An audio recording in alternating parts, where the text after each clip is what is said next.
What do you know about the sensational Caterpillar 583? In 1955, Caterpillar released the first unit of the number 583 Pipelayer. Also called a Sideboom, this machine has since become an absolute standard in the heavy construction industry. Let's go through more details. The 583's introduction coincided with burgeoning needs for oil, gas, and water pipelines in the 50s. It was first unveiled at the National Convention in LA in January 1955. Development started back in 1950. In 1954, the 583 completed severe field testing on a pipeline operation in Kansas, where it capably took the place of two smaller pipe layers, tucking in 24 miles of pipe in 4 weeks. With an operating weight of 39 tons, the 583 had a lifting capacity of 130,000 pounds. Equipped with a 190 horsepower Caterpillar engine, this engineering beauty paved the way for all side booms released ever since. Let's talk about a monstrous mining machine, the EX8000. The Hitachi EX8000 is a ginormous excavator. It came out in 2004 and the first unit was delivered to a Canadian mine. It has since met an incredible success worldwide, but let's go through more details right now.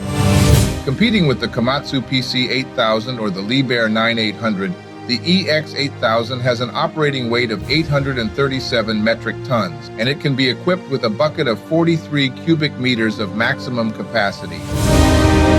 The Hitachi EX8000 runs thanks to two Cummins engines that develop a total of just about 4,000 horsepower. The brand also offers an MTU option which shares the same specs as the Cummins engines. The gigantic machine was developed as a response to the growing size of dump trucks designed to reduce costs at mines. On the market for almost 20 years, it's fair to say Hitachi got the job done with that one.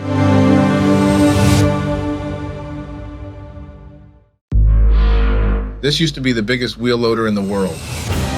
The Clark, Michigan 675 came out of the factory in the summer of 1970, and it was, back then, the largest loader ever produced. The machine also carried, back then, the biggest pieces of rubber ever produced. By 1975, the 675 was ready for market, when the improved Lot 3 version was introduced, with two Cummins engines that developed up to 1,400 horsepower and a bucket capacity of 24 cubic yards.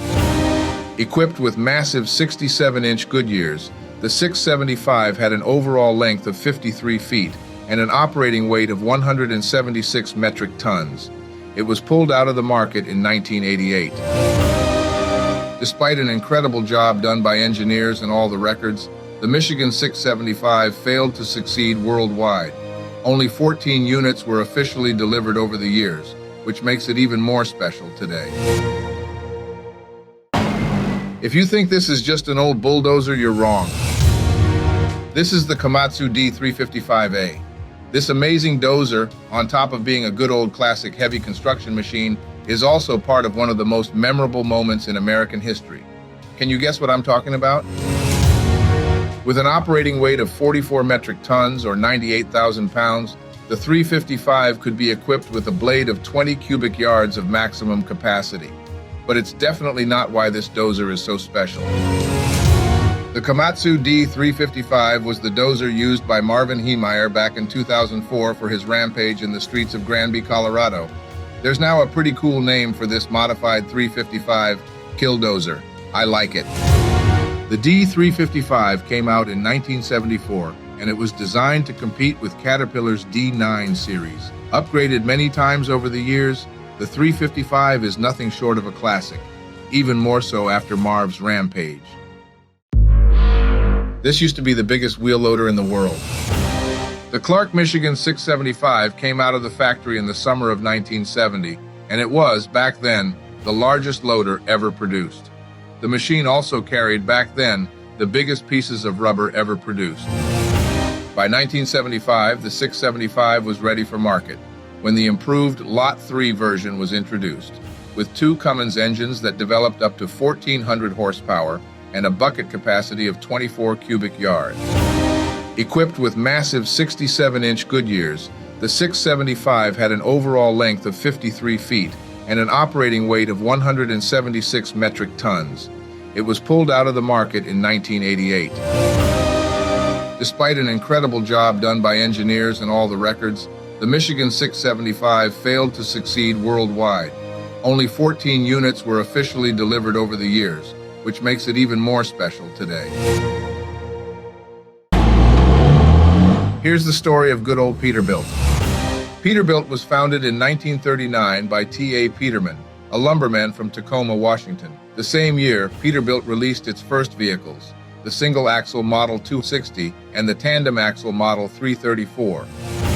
In November 1944, T.A. Peterman died from cancer at the age of 51, leaving the company to his wife. She sold it 3 years later to a group of company managers and investors for $450,000. Over the following decades, Peterbilt focused on highway tractors such as the famous 359, which came out in 1967. 10 years later, the brand had produced 100,000 units of the indestructible tractor. In '87, Peterbilt released the Model 379, which remained the manufacturer's best-selling model while it was in production until 2006. Today, Peterbilt generates around $800 million in revenue annually. Here's the story of a beautiful success story. Caterpillar's 963 is a track loader that first came out in the early '80s. It is by far one of the most successful track loaders in the world thanks to its incredible versatility. But let's go through the usual specs. With an operating weight of 20 metric tons or 44,000 pounds, the crawler loader can be equipped with a bucket of 3.7 cubic yards of maximum capacity. The new version runs with Cat C 7.1 engine. The 963B met an incredible success when it came out, back in the mid-'80s. It was replaced in year 2000 by the 963C, which featured a new computerized monitoring system and speed mode switch. Updates remained minimal since Caterpillar introduced the 963D in 2007. In 2020, the 963 crawler loader replaced the 963K with up to 10% better fuel efficiency. So who runs one of these?